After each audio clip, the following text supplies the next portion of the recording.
Good morning, dear students. Due to corona situation in all over the world, instead wasting our time, we decided to start online classes. So, dear students, this is your new Oxford Social Studies for Pakistan book written by Nicholas Horsburgh. Come on your content page. You have total 6 units in this book. In first assessment, we start our first unit number 1 named Geography.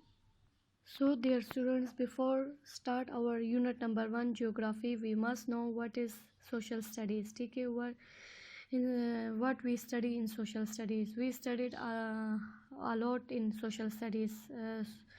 It basically relate with the social sciences. It tells us about our earth, which includes map, climate, our country, and also about the citizenship, the services, the transport. It also tells us about the work and the money. It also tells us about the culture, our festivals, ठीक है, and it tells us about where we live. We live in how many people live in cities and villages. Okay, and it tell us about the history, the right, the religion, the human rights, etc. So this is all the study about the social studies. Okay. Okay, unit number 1 geography. As you can see, here I am right. Geo means earth and graphy means map. Earth, geography, Urdu meaning is जोग्राफिया, यानी simple meaning में इसको लें तो ज़मीन का नक्शा. ठीक है. ओके, नोट आप लोग साथ साथ करते जाएं. Study about the earth surface. ठीक है, ज़मीन की सतह के बारे में स्टडी करना. ठीक है, जियोग्राफी इसको कहते हैं. अब इस जियोग्राफी में ज़मीन की सतह के बारे में बहुत सारी डिटेल्स हैं, जिसमें आप लोग को स्पेस के बारे में थोड़ी बहुत नॉलेज मिलेगी. इसमें आप लोग की जो ज़मीन है, यानी वो सोलर सिस्टम में उसका क्या वर्क है और वो कैसे चल रहा है और कौन कौन सी चीज़ें उनको सपोर्ट कर रही हैं. और इसी तरह फिर इसी टॉपिक के अंदर आप लोग इस ज़मीन के अंदर मौजूद लैंडफॉर्म्स के बारे में पढ़ेंगे. ठीक है, जैसे हमारे माउंटेन्स हो गई, हिल्स हो गई, वैलीज़ हो गई, प्लेन्स हो गए. ठीक है, और रिवर्स हो गई, ओशंस हो गए, लेक्स हो गए. ठीक है, इनको डिटेल में पढ़ेंगे. So this all are about the geography, the earth in space. Clear. Okay, topic number 1 है आप लोग का, स्टार्ट हो रहा है द अर्थ इन स्पेस, यानी हमारी ज़मीन खला में कैसी है. ठीक है, उसके बाद हम आके लैंड और वाटर के बारे में बात करेंगे. ठीक है. Okay, let's study the earth in space. Space means खला, हमारी ज़मीन खला में कैसी है. ठीक है. The earth, the sun and the moon are all a parts of our solar system. ज़मीन, सूरज और चाँद हमारी निज़ाम शमसी का हिस्सा हैं. ठीक है, मैं आप लोग को बताती हूँ. As you can see in this एविएट, ये साइंस एविएट है आप लोग का. ये मैंने आप लोग को समझाया भी था इंट्रोडक्शन के दौरान.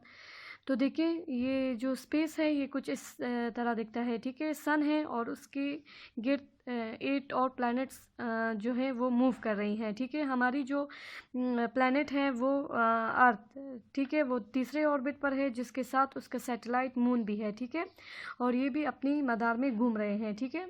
Okay, the solar system is made up of sun and the 8 planets. अभी मैंने आप लोग को बताया that move around in its space. ठीक है. The earth is a planet. It is surrounded by the atmosphere which is made by the layers of air that keep all living things alive. Space is the vast darkness beyond the earth and sky. There is no light or air in space, but there are millions of stars and planets. Millions of kilometers away from the earth, we can see the stars at night, but we can see the sun during the day. Never look directly at the sun, it can damage your eyes. The sun is a very bright star. It is a huge ball of very hot gases and it gives us heat and light. It is much bigger than the earth and the other planets. The earth is not fixed in one place.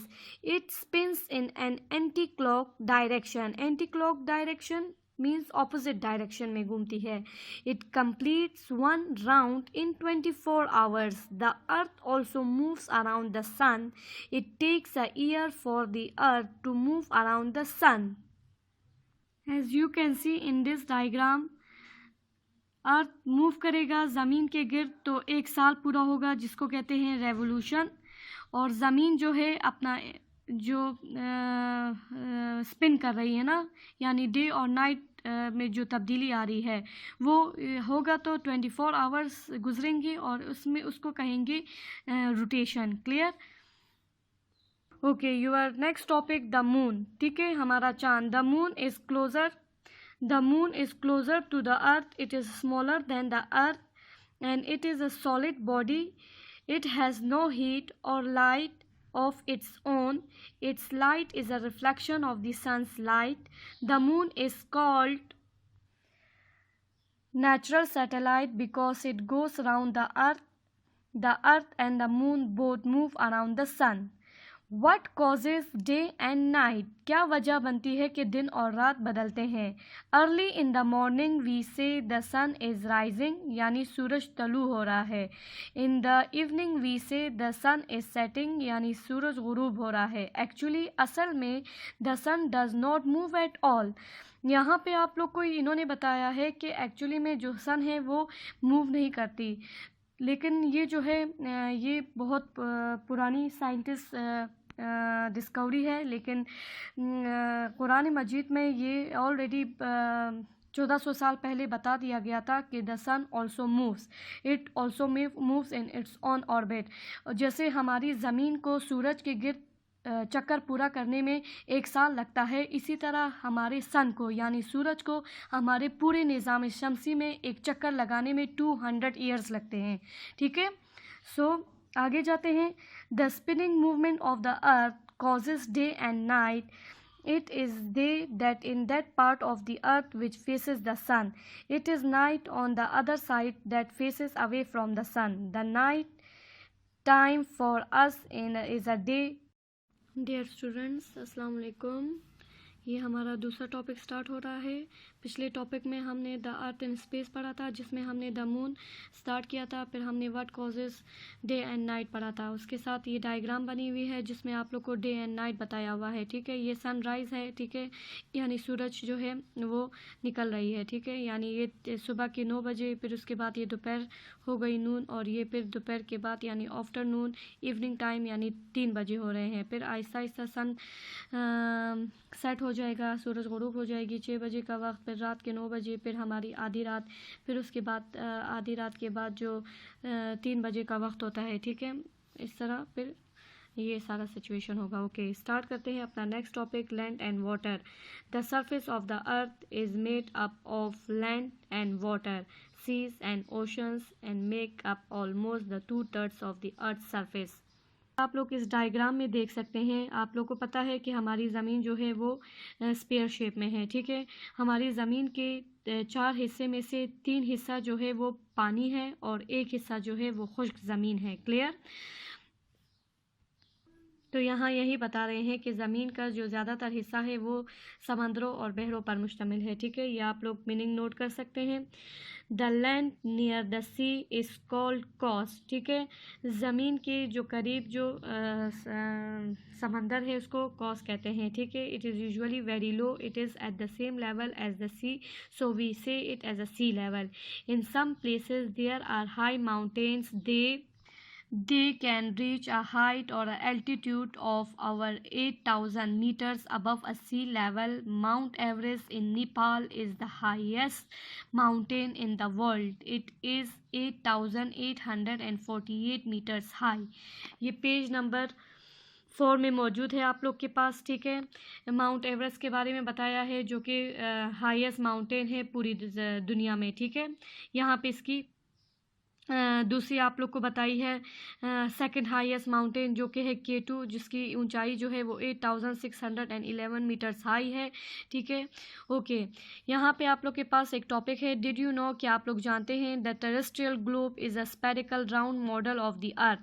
ठीक है। Terrestrial globe यानी दुनिया का जो नक्शा है, globe का मतलब है मैप, नक्शा, और टेरेस्ट्रियल का मतलब है, टेरेस्ट्रियल का मतलब है वर्ल्ड यानी दुनिया। Okay, globe show the land and the water of the earth, somehow the boundaries of the countries. ठीक है। ओके, जो ग्लोब जो मैप है वो जो दुनिया का जो पूरा एक मॉडल है वो हमें बहुत सारे मुल्कों की बाउंड्रीज भी बताता है। Okay, let's study. Large areas of water on the earth is called oceans, smaller areas are called seas.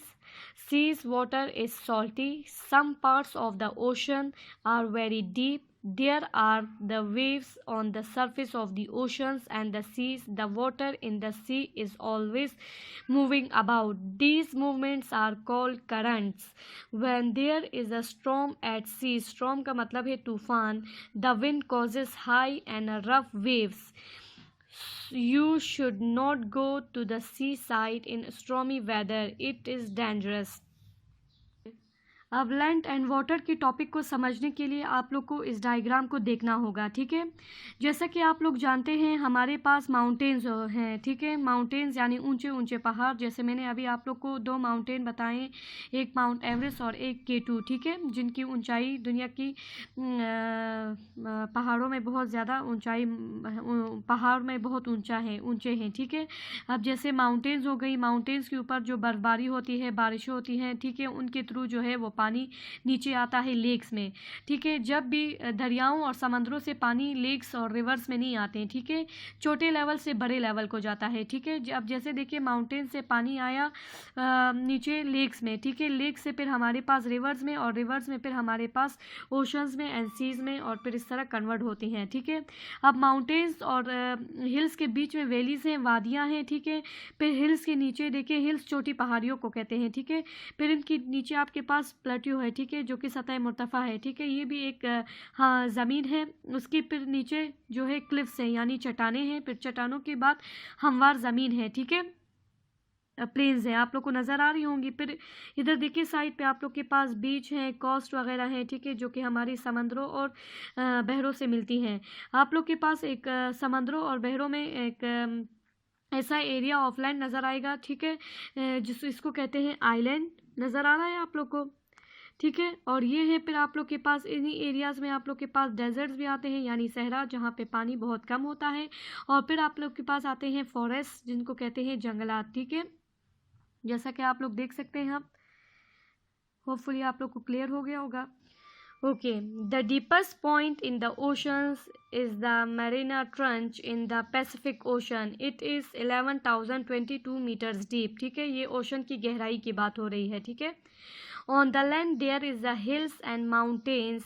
Hills पहाड़ी को कहते हैं, माउंटेन्स पहाड़ को कहते हैं। Hills are not as high as steep, ये इतनी नोकीले और शार्प नहीं होते हैं जितने कि माउंटेन्स होते हैं। ठीक है, हिल्स जो हैं वो बहुत छोटे होते हैं और नोकीले नहीं होते। The low land between the hills और the mountains is called valleys. ठीक है, वादियों को कहते हैं माउंटेन्स और हिल्स के बीच में जो एरिया होता है।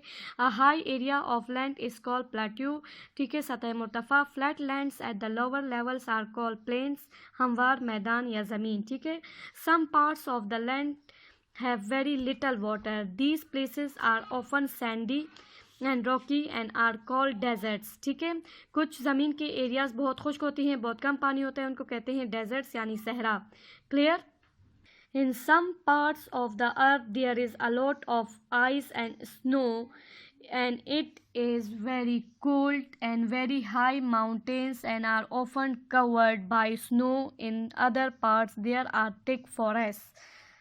डेजर्ट्स की बात हो रही थी, अब आप लोग के पास फॉरेस्ट की बात हो रही है। कुछ फॉरेस्ट में जो है वो हाई माउंटेन्स भी होती हैं और कुछ जो है वो थिक ऐसी दरख्तों से। और an area of land surrounded by water on all sides is called island. ठीक है, ज़मीन का वो हिस्सा जिसके इर्द गिर्द पानी है लेकिन वो एक ज़मीन का एक हिस्सा जो है वो खुश्क है, जैसे यहाँ पे मैंने आप लोग को आइलैंड का बताया था। ठीक है, नज़र आ रहा है आप लोग को? Okay, a body of water surrounded by land on all sides is called lake. ठीक है, झील कहते हैं उसको। We get fresh water from the lakes and rivers, ठीक है, जो हमें ताज़ा पानी मिलता है वो हमें झीलों और दरियाओं से मिलता है। Rivers begin in the mountains and flow down into the lakes और द सीज, ठीक है, कहाँ से शुरू होती हैं? पहाड़ों से, और फिर आती हैं झीलों में, और झीलों से फिर समंदरों में। अभी मैंने आप लोग को इधर डायग्राम में शो किया। It is important to keep our lakes and rivers clean. Polluted यानी आलूदा पानी जो है causes animals and plants life into become a disease, ठीक है, बीमारियों में मुब्तला कर देंगी, एंड डाई आउट या मार देंगे, ठीक है, मर। Students, this is our next lecture. So we continue from this. This upsets the life cycle of the nature and causes more problems. अगर हम पानी को साफ़ नहीं रखेंगे तो उससे हमारे जो जानवर हैं और हमारी जो प्लांट लाइफ है वो डैमेज हो जाएगी, या वो मुरझा जाएंगे या मर जाएंगे, बीमारियों में मुब्तला हो जाएंगे, जो कि हमारी नेचर की लाइफ साइकिल को डैमेज करेगी, ठीक है. There are many other land reforms on the earth which you will learn about later, ठीक है. ये मैंने आप लोग को समझा दिया है ये डायग्राम, ठीक है. Now come on your page number 6, work page. Okay, exercise A. A glossary is an alphabetical list of words relating to a specific subject and their meanings. Make your own glossary by finding the new words from the lesson and write them next to the correct meanings. ठीक है. My glossary dash the part of the time on the side of the earth which is facing the sun. ठीक है, तो वो day time होगा जिसमें सूरज की रोशनी पड़ रही होगी. The planet where we live is Earth. A natural satellite of the Earth is Moon. The part of the time on the side of the Earth facing away from the sun. ज़मीन का वो हिस्सा जो सूरज की रोशनी से दूर है, तो वहाँ क्या वक्त होगा? Night time. The time the earth takes to go round the sun. ज़मीन, हाँ, वो वक्त, उस वक्त को क्या कहेंगे कि जब हमारी ज़मीन सूरज के गिर्द अपना एक चक्कर पूरा कर रही हो, तो वो क्या होगी? रेवोल्यूशन. क्लियर. एक्सरसाइज भी देखें. Look in a dictionary and find out what these words mean. मुझे जो मिले हैं वो मैंने यहाँ लिख लिए हैं, आप लोग भी नोट डाउन कर लें. Planet, any celestial body in the solar system. Solid, any substance which has no tendency to flow. Reflection, image of something as reflected by a mirror or by any other reflected material. Satellite, any celestial body orbiting around a planet. Exercise C है आप लोग के पास, filling the blanks. A dash is a high flat land, तो plateau होगा वो जो कि flat land है लेकिन ऊपर है थोड़ा, ठीक है, यानी प्लेन से थोड़ी ऊपर जगह में है. The area where the land meets the sea at the same level is called coast, ठीक है, वो हिस्सा जो समंदर से जाके मिले, ठीक है. Water surrounded on all sides by land is called lakes. A small area of land surrounded by the water is called island. A sandy place without much water is called desert. Come on page number 7, exercise D. Write true or false. A plain is low, flat land. Tick. Dirty water damages plant and animal life. Yes. Rivers flow from the sea to the land. Cross. Rivers flow from the mountains. Mountains से lakes में, फिर reverse में, उसके बाद seize में आती हैं, ठीक है. Mountains are higher than hills. Mountains जो है वो ऊंची है हिल्स से. Yes. Okay dear students, this is your unit number 1 geography. First topic हमने कर लिया है द अर्थ एंड स्पेस, ठीक है. हम अपने दूसरे लेक्चर में फिर इंशाल्लाह अपना दूसरा टॉपिक स्टार्ट करेंगे. आप लोग के लिए होमवर्क ये है कि आप लोग रोज़ाना एक पेज जो है वो रीडिंग करें एंड डिफ़िकल्ट वर्ड्स को अपने पास लिख कर उनको लर्न करें. क्लियर.